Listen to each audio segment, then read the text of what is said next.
It is my honor today to talk to Prince Faisal Bin Farhan Al Saud, Minister of Foreign Affairs for Kingdoms of Saudi Arabia.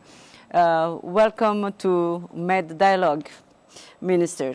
With me interviewing the Minister will be William Wexler, Director of the Rafik Hariri Center for Middle East and Middle East Programs for Atlantic Council. I can see he's also with us. I will start my first question, Minister, is about COVID and the pandemic. Of course, we already know many months into this big pandemic that it has become COVID more than just an illness. It has become a sort of redefinition of the international geopolitical order. We know a lot about big powers. We would be interested to have your point of view on the element of change that COVID is introducing also in the Middle East for Saudi Arabia within the area, but also in the international relation for you. Thank you, and thank you for hosting me today. I'm happy to join you remotely, unfortunately, which is also a result, of course, of the COVID pandemic, which we are all having to deal with, which has forced us to rely on modern technology to continue our discussions and our dialogues, and I'm grateful to have the opportunity. You know, COVID has impacted the kingdom in many ways, both in its direct impact on us from a health perspective, but also, of course, from an economic perspective, and we've had to deal with that, as have many other countries. We invested very early in our health system, which has meant that we have had a relatively good situation. We have not had our hospitals overstretched, and we've also had very good compliance with the protective measures by the population, which means our numbers are relatively low. We have, of course, suffered the economic effects, and we've taken strong stimulative measures to try and protect the economy, including the government paying 60% of Saudi salaries to keep them employed in the private sector, pumping something close to $50 billion into the banking sector to maintain liquidity, postponing some forms of taxes, customs, duties, other things. Lots of stimulus to ensure that we can continue operating and continue keeping our economy afloat. As a result, we think the Saudi economy will be one of the least affected in the G20 among its peers, hopefully within the top three of those countries, and that we will be able to come out on the other side in 2021 with a significant growth, both in our non-oil and our oil sectors. Of course, we already see oil responding very positively to the prospects of a vaccine. Beyond the direct domestic impact, we've of course also been impacted as a part of the global community. We were this year the president of the G20, and that of course meant that we had a special responsibility to muster the global community, especially the global economic leaders, to respond to the challenges of COVID-19, both the challenge of responding to the health effects and making sure that the funding gaps that existed in pandemic response were covered. And in that regard, we had the March extraordinary G20 summit in which we brought together the G20 nations, and we came up with commitments of $21 billion with the G20 partners and others to cover the gaps in both therapeutics, but also vaccine production and distribution. And we've contributed to efforts to ensure that vaccines are distributed fairly and at a reasonable cost. But we've also had a strong response from the G20, our G20 partners, to our calls to make sure that the global economy is cushioned, and we put together almost $11 trillion of stimulus. We put together a debt relief program, which led to about $14 billion of debt relief to the most poor countries in the world. All these things are efforts that we had to muster very quickly, and really impacted our original G20 agenda. But that's the nature of the responsibility of leading that group, and we were able, I believe, to bring them together to really work together. And one of the things that most important that we learned from this pandemic is that we are a global community and we need to work together. And without cooperation across borders and across continents, we cannot face these kinds of global challenges. And that was, I think, the biggest lesson that we learned from this pandemic. And it's important, I think, that we keep that in mind as we are now seeing finally the end of the tunnel with the vaccines rolling out, that we must be prepared for future pandemics, for future challenges, whether they are on a health side or on the economic side. And we must remember that the only way we can really ensure prosperity for all is by cooperating with each other. Thank you, Minister. William Wexler, are you with us? I am indeed. Yes, please. It's your question. Thank you, Your Excellency. Thank you very much again for taking the time. It's always a pleasure to speak with you. There were news reports recently that Saudi Arabia and Qatar were nearing a preliminary deal to end the Gulf Rift, which has been going on for over 3 years, at least on a bilateral basis. What can you tell us about these late-breaking developments? So what I can say is that we've made significant progress in the last few days, thanks to the continuing efforts of Kuwait, but also thanks to strong support from President Trump and the US administration towards bringing all parties closer. And we hope that this progress can lead to a final agreement, which looks in reach, and I can say I am somewhat optimistic that we are close to finalizing an agreement between all the nations in the dispute to come to a resolution that we think will be satisfactory to all. Minister, continuing the focus on the Middle East, the dramatic event in Iran recently seemed to have again upset the already precarious equilibrium of the region. What is the take, of Saudi Arabia on these issues? The attack, the killing have been somehow changing already the relationship between Iran and the rest of the world or not? I don't know if it changes the relationship between the rest of the world and Iran. We are, of course, not in favor of assassinations. That's something we don't think is a proper use of statecraft. But on the other hand, the region has been unstable for some time, and the main source of that instability is Iran and Iran's continuing activity in the region, and its continuing focus on exporting its revolution, on making sure that it continues to be able to manipulate governments in various countries. We see that from Lebanon to Syria to Iraq, and Yemen, where Iran continues to fund militias and other groups that have the power to impose their will on states, and that continues to lead to significant instability.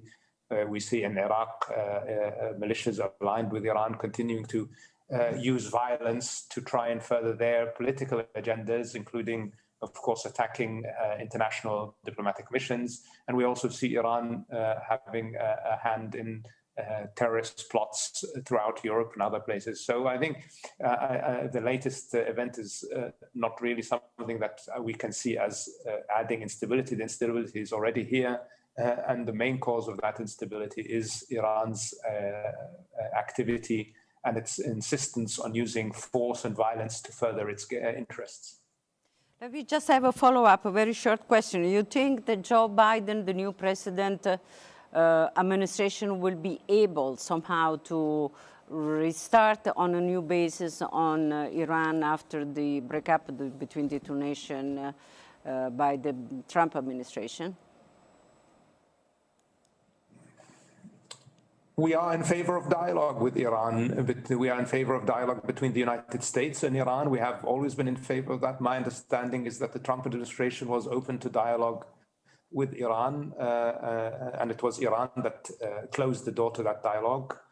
We hope that they will be open to a real dialogue in the future, a dialogue that addresses the significant issues of concern, not just nuclear non-proliferation, which of course is a significant issue, but also ballistic missiles, and most importantly, the destabilizing activity that I just talked about. I think without addressing Iran's malign role and Iran's funding of armed groups and terrorist organizations in the region and its attempts to impose its will by force on other states, we are not going to have progress. I sincerely hope that the Biden administration will take that into account when it formulates its policy towards the region, and I believe they will. Thank you, Mr. Wexler. I overrun you of one question, so it's the turn for two questions on your side. Excellent. I want to pick up just on the conversation that His Excellency was just having about the United States. Of course, the U.S.-Saudi relationship extends back to President Franklin Roosevelt and King Abdulaziz and is built on, a solid foundation of common national security interests. Saudi Arabia seemed to have an exceptionally strong relationship with President Trump, and that relationship endured through the war in Yemen and the murder of Jamal Khashoggi. However, President-elect Biden has said that he will make Saudi Arabia a pariah, which must be very concerning for you. Yesterday, here at the Med Dialogue, U.S. Senator Chris Murphy, who referred to himself as the loudest critic on Saudi Arabia in the U.S. Senate, said that he would become a cheerleader for the kingdom if Saudi Arabia approached a new Biden administration with a workable solution on Yemen and made progress on human rights. How is Saudi Arabia thinking about engaging with a new Biden administration from the outset? And what are your expectations for the next, 4 years? I think our approach will be the same approach we've always had. We've always engaged with any incoming administration with a very positive attitude based exactly on those factors that you just mentioned. The fact that we've had a strong bilateral relationship that has lasted well over 70 years, that has delivered benefits to both countries and to the security of the region and the world. And we think that value will be transparently clear to any administration when they review the issues facing the region, facing the world, and the relationship. And I think we will have a very strong, positive dialogue. You mentioned, for instance, Senator Murphy's concerns about Yemen, for instance, and I think the Biden administration will find that we have taken a very, very proactive, positive approach to Yemen. We have announced a unilateral ceasefire some time ago. We have engaged with Martin Griffith, the UN representative, very, very strongly to try and facilitate a permanent declaration of ceasefire from all parties. It's the Houthis who continue to be reluctant to sign on and put unacceptable demands, which the government of Yemen has not been able to accept. And they are trying to impose a fait accompli on the ground rather than set the groundwork for real political discussions. We are fully committed in Yemen to a political resolution to that conflict, and we will work happily and very hard with an incoming administration to make that happen. We have, by the way, done that as well with the Trump administration. The Trump administration has also been very encouraging towards finding a political resolution in Yemen, and something we wholeheartedly agree with, and there won't be much daylight between us and the Biden administration, I suspect, on that issue. So I think we will have a positive engagement. There will not always be a full alignment, and there will be areas of disagreement. This has always been the case, and it's the case between any two partners. But the thing is that through discussion and dialogue and engagement, we will find common ground and work together, because in the end, we are both committed to the same things. We're committed to a secure and stable region. We are committed to a global community that works together, to multilateralism and to respect for national sovereignty. All these things, I think, are issues where we will find more agreement than disagreement, and therefore I'm quite confident that we will be able to work well with our oncoming Biden administration. Mr. Minister, the recent, I was just to sort of hear your perspective on the issue of a few months later of the Abraham Agreement. That means fundamentally the normalization relation between Israel and United Arab Emirates and Bahrain with Israel, exactly. So the recent activity of Israel in Iraq, at least the suspicion that Israel has participated on the certain assassination in Iran, seem to raise the fear that those agreements, instead to bring peace to the region, are leaving it to Israel an even more bigger role in the definition of the nation. What is your point of view on it?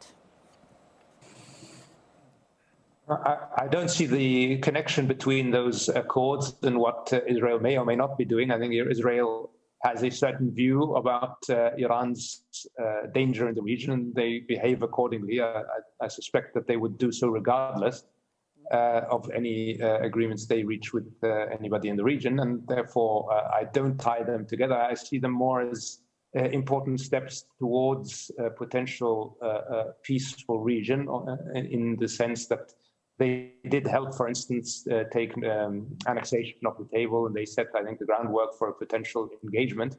And therefore, we can see them as steps in the right direction, provided that we can now use those agreements as well as a stepping stone to a new engagement between the Palestinians and the Israelis, and work towards settling that dispute in a way that is fair and that is equitable to the Palestinians and delivers to them a state, a sovereign state with dignity along the lines of what the 2002 Arab peace plan envisioned. And I think that should be the main focus. Thank you. Mr. Wexler. Yeah, let me follow up on that question. There is a lot of talk in Washington from the outgoing Trump administration about the prospect for Saudi Arabia joining the Abraham Accords and normalizing the relations with Israel. And there was a reported secret meeting that took place, and it must be said that you came out and said no, there was no such secret meeting. And yet Saudi Arabia has been a constructive role in the Abraham Accords while not being part of it to date. It must be noted. Under what circumstances could you imagine Saudi Arabia joining the Abraham Accords and normalizing relations with Israel? So Saudi Arabia was actually the first Arab state to put normalization with Israel on the table, not in 2002 with the Arab peace plan actually, but in 2008, in 1982 in Fez, with the initiative by then Crown Prince Fahd. And we still have that same vision. We have a vision where Israel becomes a normal part of the region, where it has fully normal relations with its neighbors, where that relationship contributes to the success and prosperity of the region. What we need to have that happen is for a peace deal between the Palestinians and the Israelis that delivers a Palestinian state with dignity and with with a workable sovereignty that the Palestinians can accept. And in that regard, I think the 2002 Arab peace plan lays out a very strong framework for that. Of course, in the end, that will have to be negotiated. And the important part now is to get the Palestinians and the Israelis back to the negotiating table and to, I think, really work towards a fair deal. What's gonna, you ask, what is it gonna take to a fair deal between the Israelis and the Palestinians that delivers a state of Palestine, and then we can move from there. Mr. Wexler, we are almost at the end of this of our time. I think it's since I have started, I think it's good that you have the last word on this interview. Please. Sure. I want to actually raise two quick questions at the very end. First is about the ongoing detention of women's rights activists whose cases seem to be accelerating recently, which is causing bipartisan concern in the United States. And then the second one is more generally on the question of reform. Saudi Arabia's really ambitious goals for economic and structural reform in Vision 2030 has received nearly universal support from the international community. Given the pandemic, is the kingdom going to step back at all from these ambitious objectives? I think what the pandemic has taught us is, on the contrary, that we need to be more focused on our reform agenda.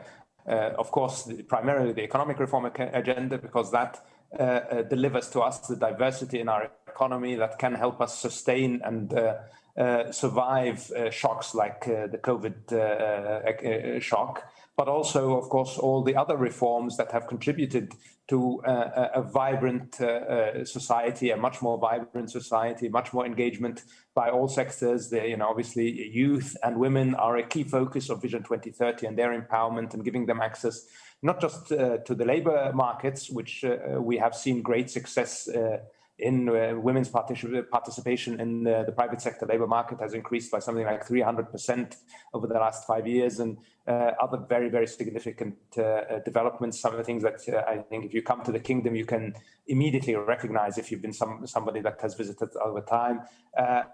Issues that relate to women's right, whether the right to travel or other civil rights have been resolved. We continue to work through our laws and legislation to ensure that we have a system that is comparable to any in the world. And that's a key focus, because in order for us to empower our youth, they need to have a legal framework and a legal environment where they can act in a way that really, I think, opens up their potential.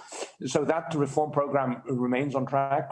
COVID, rather than being stifling it, has refocused our attention and refocused our energy on the need to move that agenda forward, and that includes opening up various sectors of the economy, whether it's culture, entertainment, sports, all these areas that contribute to a diverse, vibrant society and economy. And so just the last question about the human rights activists that are detained and are moved to terrorism courts today. Of course, it's related to national security, and therefore they must go through the system. We have absolute faith in our courts and in we have an independent judiciary, and we must rely on the courts to adjudicate these cases. And we are confident that they will reach a fair resolution. This is something that is entirely in the court's hands, and we will not comment. All right. I think our time is running out. Minister, have you visited Italy recently? Recently, I was in Rome. I believe it's now a couple of months ago. But unfortunately, I was only there for just under 12 hours, so I don't think that counts. Okay, so I just want to know, the next time you come, I want to have an interview with you live, so we will get to know each other better and the situation of Saudi Arabia. Thank you, Mr. Wexler, and thank you, Prince Faisal Bin Farhan. Thank you very much, and I suggest we do the interview in Riyadh.